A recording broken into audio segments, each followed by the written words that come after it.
Halo teman-teman, kita akan bahas sedikit tentang uji disolusi terbanding. Jadi, uji disolusi terbanding merupakan salah satu cara untuk uji bioekivalensi. Sebenarnya bukan bioekivalensi ya. Uji disolusi terbanding merupakan salah satu cara untuk uji ekivalensi.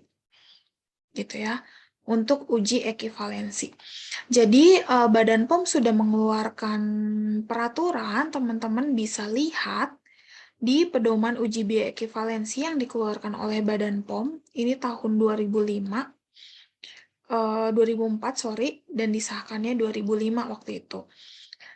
Pada intinya, historicalnya gini, kalau kita punya suatu obat baru, atau kita bisa bilang new chemical entity, teman-teman sudah tahu bahwa obat baru itu diuji full secara lengkap efikasi, keamanan, dan mutunya. Lengkap maksudnya gimana? Dia melewati uji di lab, dia melewati uji praklinis, dan melewati uji klinis. Uji klinis yang sangat besar, randomized gitu ya, dengan ada kontrol dan segala macam, itu sudah dilewati semuanya. Uji klinis 1, 2, 3, ada tahapnya, sampai tahap 4 itu dilewati oleh obat baru. Tapi bagaimana dengan produk kopi? Produk kopi itu tidak melewati uji klinis. Itu bedanya. Produk kopi tidak melewati uji klinis dari tahap klinis 1, 2, 3, 4 itu tidak. Tapi, gimana caranya kita memastikan dia tetap berefek, tetap aman, dan bermutu, yaitu dengan uji ekivalensi. Nah, dari dulu orang sudah kepikiran ya, oh harus sama, harus ekivalen supaya efeknya sama. Ada namanya ekivalensi secara farmaseutik, yaitu jumlah zat aktifnya sama,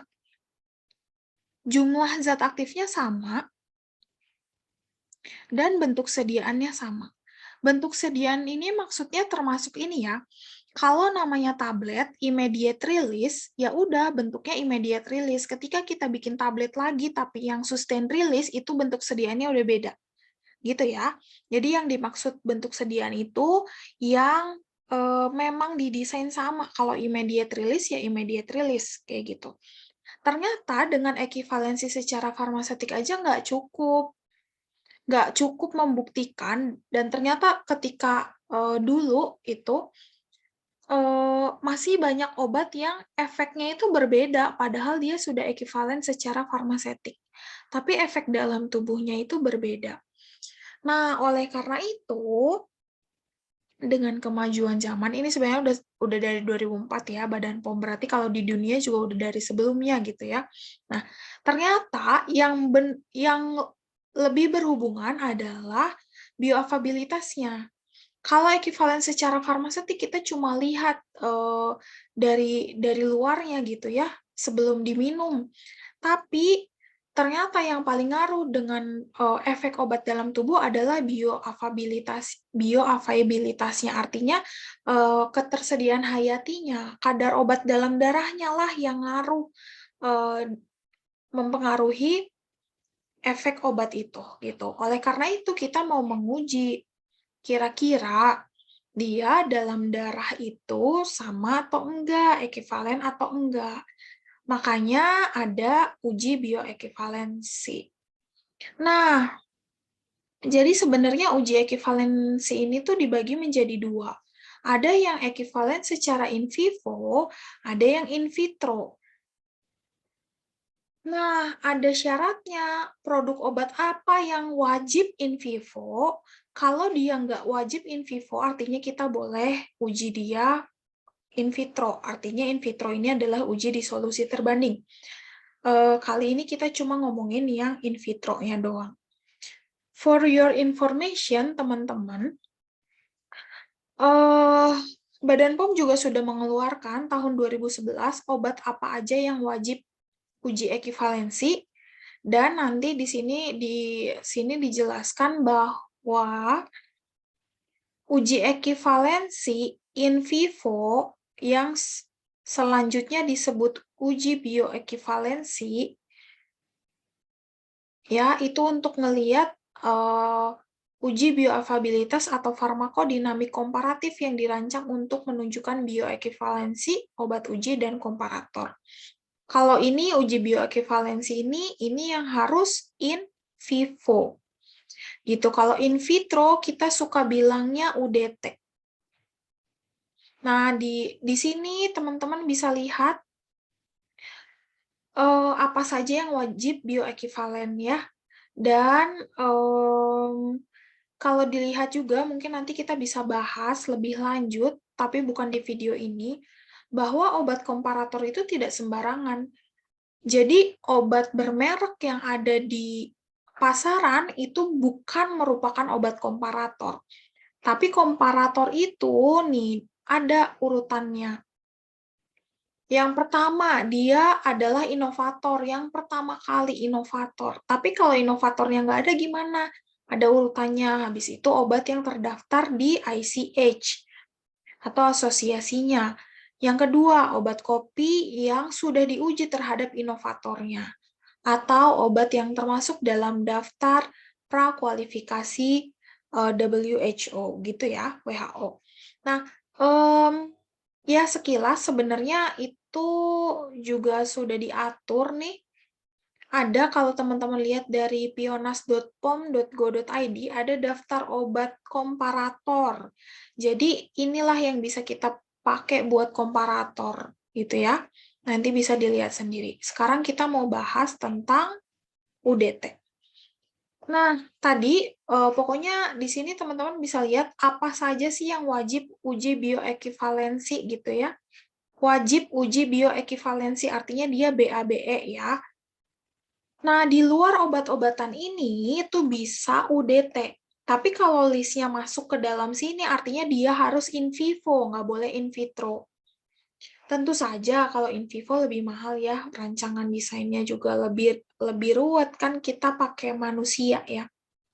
Kalau in vitro kita pakai instrumen. Nah, jadi kalau uji di solusi terbanding ini 4.2, mari kita cari 4.2.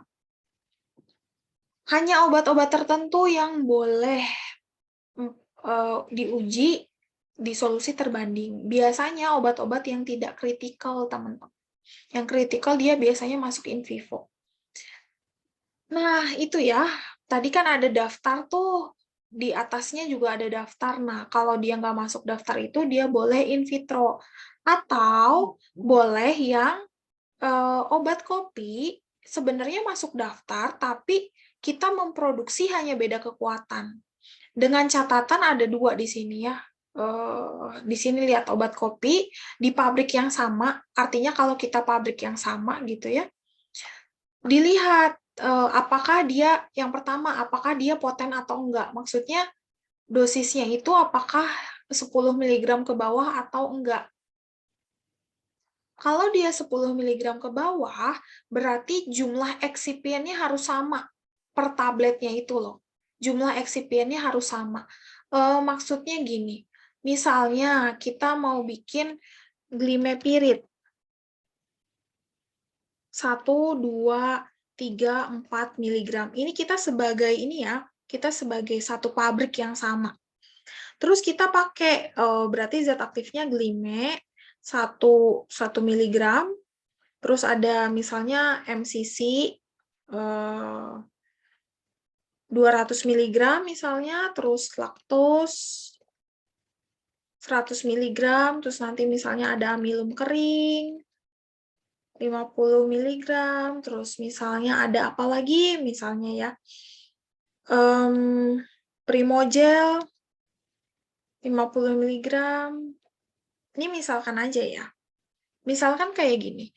Kalau misalnya kita punya formula seperti ini, kita wajib uji BABE di obat yang kekuatan tertinggi. Nih, bisa dibaca di sebelah sini kekuatan tertinggi. Artinya di 4 mg yang ini itu harus BABE. Sudah, ini glimepirid itu masuk nggak ya? Mari kita cari. Nih ya, masuk ya sebenarnya glimepirid. Tapi kalau misalnya kita punya banyak sediaan, yang wajib itu sebenarnya yang paling tinggi aja kalau dibaca lebih lanjut. Udah gitu, ini wajib BABE. Ketika dia sudah BABE, kita kan punya yang 3, 2, sama 1. Itu tuh zat inaktifnya atau excipientnya harus sama semua. Excipientnya harus sama. Sama itu bukan berarti sama nama doang, tapi bukan produsen, apa sih, suppliernya sama, terus mereknya sama, sampai segitunya ya, itu harus sama. Kemudian yang berubah tinggal ininya, ini tinggal jadi 3, 2, atau 1, tergantung produknya. Gitu ya, kalau yang poten. Tapi kalau yang tidak poten, artinya misalnya kadarnya itu di atas 10 mg, contohnya apa ya kalau di sini? Yang gampang, yang sering, misalnya.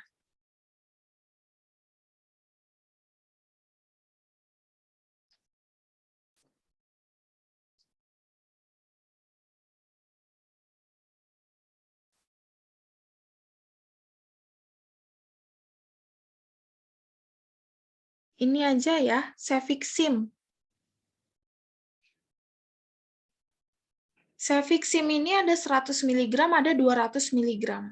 Cefixim ini wajib BABE. Tapi kalau kita punya Cefixim 200 mg, kita kan maunya 100 sama 200 ya. Di pabrik yang sama nih, kita sebagai pabrik yang sama. Terus nanti ada misalnya pakai MCC 200 mg lagi. Terus amilum 50 mg dan sebagainya ya. Ini belum ditambahin MG stearat dan talok.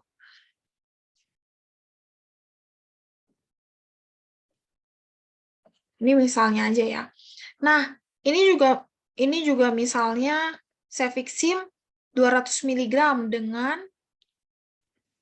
komposisi seperti ini. Ini yang 200 mg yang kekuatan tertinggi wajib BABE, tapi kekuatan di bawahnya itu boleh UDT. Dengan syarat, lihat di sini, kalau yang tidak poten itu proporsinya sama. Proporsi ya, bukan jumlah zat inaktifnya.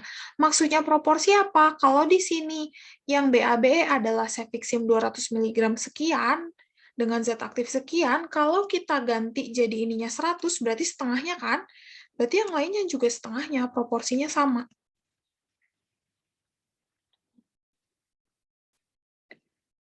Gitu maksudnya. Nah, ini maksudnya.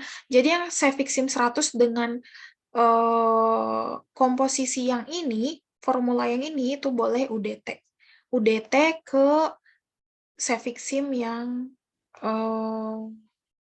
ini, kekuatan yang lebih tinggi. Gitu ya. Nah, terus di sini itu ada syaratnya yang lain, itu teman-teman bisa baca yang bisa boleh UDT apa aja. Dan kalau teman-teman lihat di sini ada faktor similarity ya, itu yang menentukan apakah dia profil disolusinya sama atau enggak di sini. Ini rumusnya, sebenarnya kalau teman-teman searching similarity factor F2, itu ada rumusnya, itu sama aja kayak gini. Jadi yang pertama teman-teman harus cari adalah ini. Sorry ya. Teman-teman kan punya reference sama tes. Nanti obat referensinya itu dikurangi sama obat tesnya. Jadi gini, yang pertama harus dilakukan itu ini dulu. Ini adalah, kan kita punya waktu ya, dari waktu ke 0 misalnya, terus waktu di sini ada disebutin nggak ya? Dari data teman-teman misalnya 5, 10, 15, dan seterusnya misalnya sampai 60. Nanti ada obat reference atau komparator, ada obat uji atau obat tes. Ada datanya kan? Ada, udah gitu datanya reference-nya dikurangin tes dulu, terus dipangkatkan 2. Ini pangkat 2 ya sebenarnya. Jadi reference kurang tes, pangkat 2.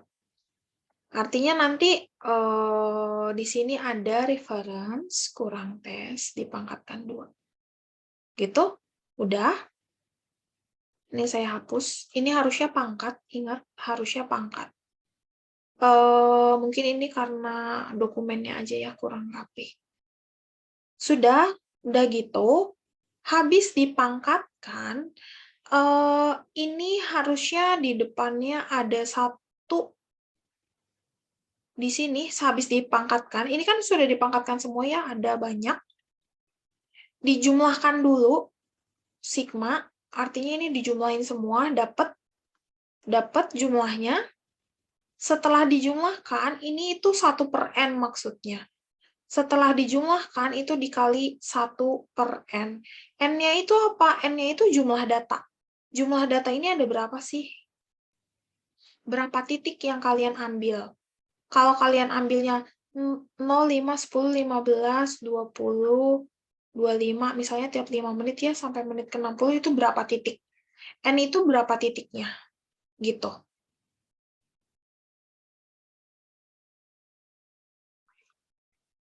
Ya, sorry teman-teman, ini kehapus, tapi di sini sebenarnya kurang rapih ya. Jadi mungkin kita lihat langsung ke modul saja. Di modul nih, sudah terlihat. Saya hapus dulu. Kalau di modul nih, kan ada ya F2-nya juga. Tadi sama ceritanya mulai dari sini, reference kurang tes dulu, kemudian dipangkatkan 2. Setelah dipangkatkan 2, dijumlahkan sejumlah N, kan tergantung berapa titik teman-teman, dijumlahkan hasil ini, sudah dijumlahkan kemudian dikali 1/n. N-nya itu ingat, N-nya adalah jumlah titik, jumlah samplingnya berapa kali. Jumlah titik ya. Tadi sudah sampai situ ya, kita sudah sampai sini. Setelah sampai sini, kemudian teman-teman langsung 1 ditambah ini. 1 ditambah ini diakarkan atau dikali minus 0,5. Dipangkatkan minus 0,5. Udah dipangkatkan minus 0,5 itu dikali 100. Gitu ya. Udah dapat itu sampai sini, udah dapat yang ini, kemudian di-lock-kan, lock ini. Nanti baru dikali 50. Gitu stepnya ya. Stepnya tolong diulangi lagi kalau bingung. Nah, yang F1 juga ikuti saja. Nanti di situ ada juga ya kurang lebih sama, tapi di sini kalau ini kan nih lihat reference kurang T, tapi dia di apa namanya? Absolutkan, kemudian dijumlah, nanti dibagi sama jumlah dari reference-nya. Gitu ya. Dikali 100. Nanti coba dicek, dihitung nilai F1 dan F2-nya apakah dia memenuhi ekivalensi atau tidak. Gitu. Nah, begitu saja. Jadi, hitung F2-nya. Kalau nilai F2-nya 50 atau lebih besar, 50 sampai 100 menunjukkan kesamaan atau kemiripan ekivalensi antara dua kurva. Ya, memang ekivalensinya itu nggak melulu harus 100, tapi memang nilainya 50 sampai 100. Gitu. Berarti ini menjamin bahwa mirip obatnya dan sama-sama bisa berefek gitu obat kopinya. Itu saja pendahuluannya. Silakan coba dihitung berdasarkan data yang ada.